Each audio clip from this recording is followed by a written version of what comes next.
پھر رونا کس کو پڑے گا؟ ایک بادشاہ کو جنگل میں سفر کرتے ایک سانپ نے ڈس لیا۔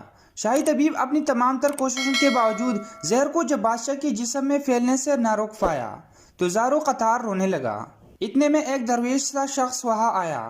بادشاہ کو زہر کے درد سے تڑپتے ہوئے دیکھا تو بادشاہ کی ٹانگ پر جہاں سانپ نے کاٹا تھا تھوک دیا اور بھاگ گیا۔ بادشاہ کے سارے ساتھی بادشاہ کی فکر میں تھے، اس لیے دیوانے کی اس حرکت پر کوئی بھی درویش کے پیچھے اسے گرفتار کرنے نہ گیا۔ شاہی طبیب نے تھوک صاف کرنے کے لیے ایک رومال پکڑا اور بادشاہ کی زہر سے نیلی ہوتی ٹانگ پر سے تھوک صاف کرنے لگا، مگر پھر حیران ہوتے ہوئے رک گیا۔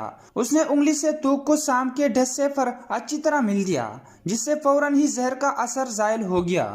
بادشاہ ہوش میں آئے اور جب انہیں درویش کے تھوک کے قصے کا پتہ چلا تو بادشاہ نے فوراً حکم دیا کہ اس درویش کو فوراً ڈھونڈ کر حاضر کیا جائے۔ سپاہی چاروں طرف پھیل گئے اور تھوڑی ہی دیر میں درویش کو ایک درخت کے نیچے جا لیا اور پکڑ کر بادشاہ کے سامنے پیش کر دیا۔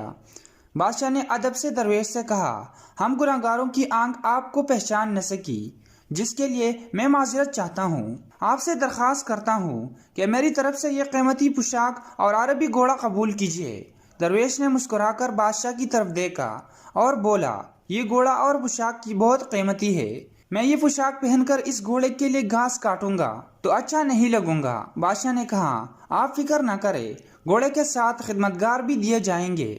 درویش بولا، اتنے قیمتی پوشاک، قیمتی گھوڑے اور خادموں کے ساتھ میں رہوں گا کہاں؟ اس دفعہ بادشاہ مسکرایا اور بولا، آپ کے لیے ایک عالیشان رہائش گاہ بھی تعمیر کر دی جائے گی۔ درویش نے پوچھا، اتنے مال اور دولت اور خادموں کے ساتھ اس رہائش گاہ میں تنہا رہوں گا؟